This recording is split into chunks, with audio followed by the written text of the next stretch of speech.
Greetings, everyone. I'm Brad Brede, and I have the privilege of bringing to you this month's version of the Faith Aid. And so, first of all, I want to just welcome you to my storage closet. I'm in the midst of construction around here, and so this is the best I can do right now. And so anyway, it's an honor to have the opportunity to share with you. For those that might not know, I am a regional director for the Great Lakes region, as well as a member of the executive support team. What I want to share with you has to do with us just being able to finish our ministries. I believe as ministers that all of us have a hopeful anticipation to hear, "Well done, good and faithful servant." But sadly, there may be some that will not hear such satisfying words. I pray, of course, that everyone among us be found faithful. I can recall several times when God has spoken to me very supernaturally, assuring me that I had done everything He asked me to do. Now, those words are always very encouraging. So what are some things that we must do to qualify as faithful ministers of the gospel? Well, I have a simple formula that I want to share with you, and it goes like this. 1, obey it. 2, enjoy it. And 3, finish it. First of all, obey it. Remember the Apostle Paul when he recalled his conversion experience there on the road to Damascus, and he's in front of King Agrippa. And it says this in Acts 26, verse 19. It says, "Therefore, King Agrippa, I was not disobedient to the heavenly vision." Paul was not disobedient to the plan that God had for him. I'm a firm believer that our identity is not just wrapped up in who we are in Christ Jesus, but also in what He's called us to do. Paul had further stated in that same time there with King Agrippa, in recalling what Jesus had said, he said this. He says, "For I have appeared to you for this purpose, to make you a minister and a witness." Paul's salvation experience was filled with purpose.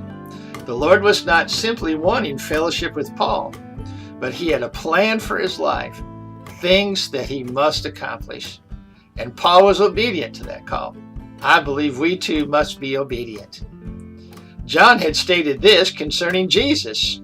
In 1 John 3, he said, "For this purpose the Son of God was manifest, that He might destroy the works of the devil." Jesus was manifested for purpose. Just like Paul's whole conversion experience, Jesus spoke of purpose.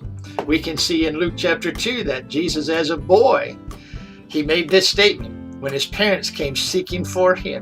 He said, "Why do you seek me? Do you not know that I must be about my Father's business?" We have been given purpose and vision, just like Jesus, just like Paul, and it is important that we obey it. This is where the blessings are. The blessings are wrapped up in our obedience. And we've all been called to do something. We all have a place. Every single member is important. And so these good works that God has planned for us to walk in become part of who we are. And we must be obedient unto that vision, that purpose that He's given unto us. And I think that is a key for success as us as ministers. It can be easy for us to get sidetracked at times just with the busyness of life and other things that draws us away from our obedience onto the vision that He's given unto us. We must choose to obey it. Then the second part of my little formula is enjoy it. Paul spoke of finishing his course with joy, even in the midst of challenges that he was facing. We must not allow things to move us and in turn steal our joy. Find the good in every single situation that you're involved with. I've purposed to do this, I know, for myself, and I encourage my wife in the same thing, is that you can get in some very tough situations at times, but there's always good in it. And there a lot of times there's always something funny you can find about it. And so we've had many laughs through the years just looking at situations that would otherwise be considered quite stressful. But we just looked at it from the standpoint and said, you know what, this is actually kind of crazy that this is going on, and we found the joy in that. We found that it was somewhat hilarious even in what the enemy was trying to do, knowing that God was going to deliver us. And then the other thing is, I always take time to enjoy all the good that life has to offer. Be like Paul. Remember, Paul made the statement. He said that he had mastered the art of living. He knew how to live in abundance, and he knew how to live in lack. And see, if you stop and think about it, no matter what we might be facing, that would have a tendency to steal our joy. If we can stay focused on the purpose that we have, then what difference does it make? You know, is it that big a deal that I may be suffering a little bit of lack in some areas, or some kind of test, some kind of trial, if I'm staying right in the middle of God's purpose? See, but if I think that, well, this is just so bad, and look what's going on, and look at the things I'm supposedly suffering here, well, then it just steals your joy. So what? You can go through things. Jesus faced tests and trials. Paul, others had faced tests and trials, but they didn't lose their joy. And so we must do the same thing. Find the good in it. Enjoy what life has to offer. You know, nobody really wants a burned out, run down, crabby minister. Learn to enjoy life and find the good. And then, you know, the things. Life has got some good things to offer. And doesn't the Bible also tell us that God richly gives us all things to enjoy? He's interested in taking care of us.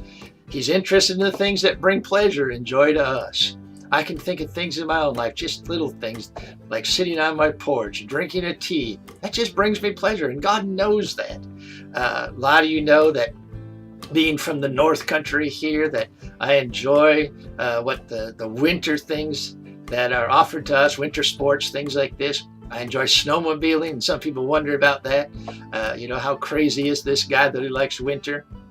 And he's getting old. Why don't he get off that snowmobile? But you know what? It brings pleasure to me. And it's been amazing through the years how God has blessed me over and over again with new snowmobiles, trailers, things like this that I can enjoy. In fact, I got a brand new sled that I just got this spring, waiting for next winter to come around to ride. Got a super deal on it, and God supernaturally provided. It was amazing. And so enjoy life. If we're going to finish this that God's got for us, then we're going to have to learn to enjoy it. No matter what kind of situation we find ourselves in, find the good, find the fun in that, and don't let those things steal your joy. All right, and then third, finish it. It was important to Jesus, it was important to Paul that they finish their race. Jesus in John 17, before he's going to go to the cross, he prays. And one of the first things he prays in that prayer, he says, I've glorified you on the earth. I've finished the work that you gave me to do. It was important to Jesus that he finished the work. Paul says basically the same thing in writing to Timothy. He says, you know what? I finished it. I finished it. And so he said, now there's rewards waiting for me.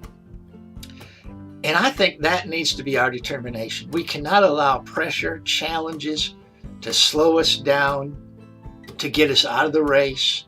You know, I've noticed this even in my own life as well as in the life of other ministers, is that we have this desire to complete what God's got for us to do. And so we know the importance of faithfulness and obedience. And so we're determined that we're not going to quit. We're not going to jump out of the ministry. But yet, you know, there's other ways you can slow down, you can quit in some ways that may not be necessarily just giving up altogether, but you're backing down. You're not as devoted. You're not enjoying it that much anymore. You're really just kind of run down, burnt out, and just going through the motions. Well, I got news for you. Just existing does not move you in the direction of God's plan and purpose for your life. You got to keep moving forward. You got to keep taking that next step. What's he got for you to do? And even as we progress through these different phases of our life, different ages, I mean, I myself, you know, now at a later point in my life, although I'm not that old yet, still young enough to get on that sled and have a whole lot of fun and jump and catch a little air and things like this. But I tell you, I'm getting a little bit older, and so I'm in a different phase of my life right now. But I need to learn to enjoy what I've got going on right now. It's not time for me to quit. I haven't finished my race yet. I still got things to do. And so I'm looking for those new things. All right, God, what's the next step? See, just surviving to the end is not finishing our race. We need to keep obeying him and enjoying this road that we're going down.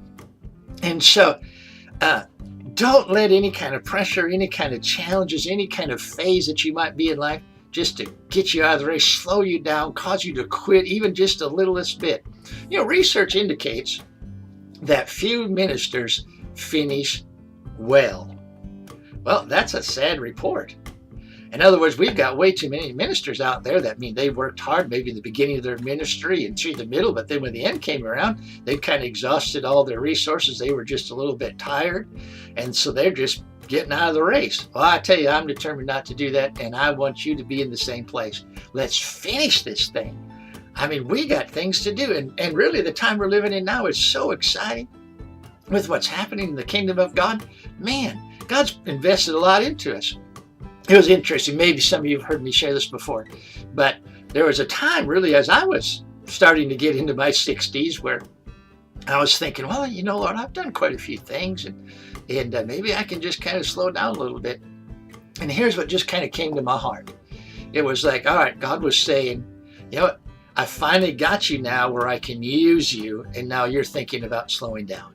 Well, you know what? That just shook me. And I thought, no, I've learned some things. I tell you, I got some wisdom now that I've gained through the years. And I'm just looking forward to finishing now, finishing strong, not decaying and to the end. But I tell you, I'm just going full bore. And so we're so excited about it. Man, we just finished up our men's conference. It was an awesome meeting. God's really stirred that in my heart to help the guys. And it's just going strong. Still doing youth ministry after 26 years of doing our youth camp, and still going strong. I had no plans on slowing down. All right, so let's finish this thing. Now, a couple other things I'll kind of throw in here with this as far as finishing. Things that I've kind of that helped me out maybe a little bit is that it's good to learn to accept what you can't change. Now, we know that as faith people, we can change things. We can believe God and to speak to things, move that mountain. We can change things, but sometimes things happen in life that you just can't change. Someone may, pass away, something goes wrong, where that you just can't go back and change this thing. Well, a lot of people, when that happens, is they just can't believe it happened to them. And so they mourn and grieve over this loss. You know what? You got to accept the things you can't change. All right, this is where we're at right now. This is what we're facing. Where do we go from here? What's the next step? Life is going to start again when you decide to start living again. And so let's take that next step and learn not to murmur, not complain about things that you're facing. Man, didn't get the children of Israel in trouble when they were murmuring, complaining? Well, we should learn something from them. Don't murmur and complain. Don't take offense at things.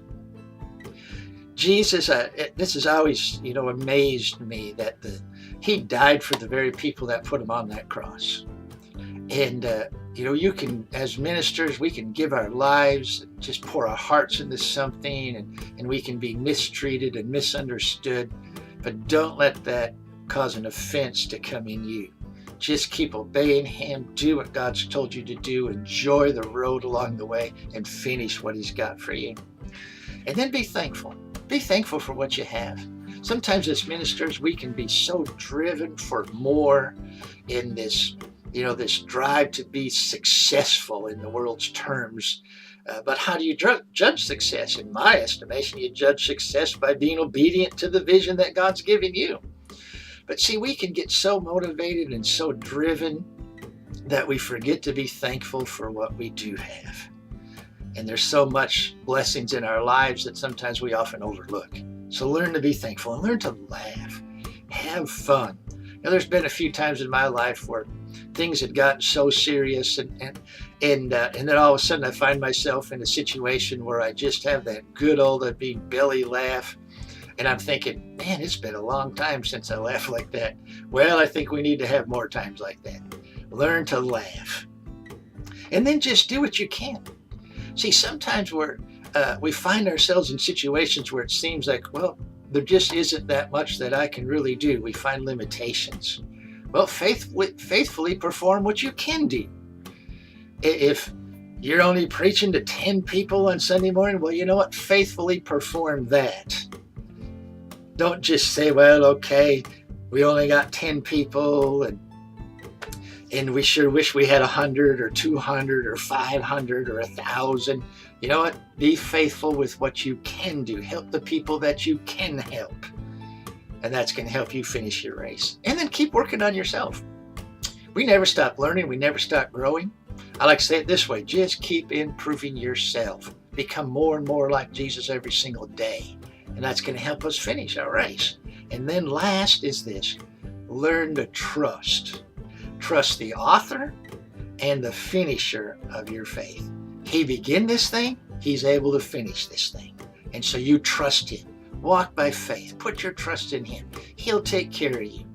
My wife and I, we've looked back over our ministry many, many times and said, you know, man, it's just amazing what God has done. And in the midst of it, all we knew to do was just, man, we're just trusting you, Lord. And we can look back now and see how he came through, how he provided, how he opened doors. This is amazing what he can do. When you follow him, when you're obedient to him, and you enjoy the ride along the way, he'll finish it. And so remember that little formula. Obey it, enjoy it, and finish it. God bless.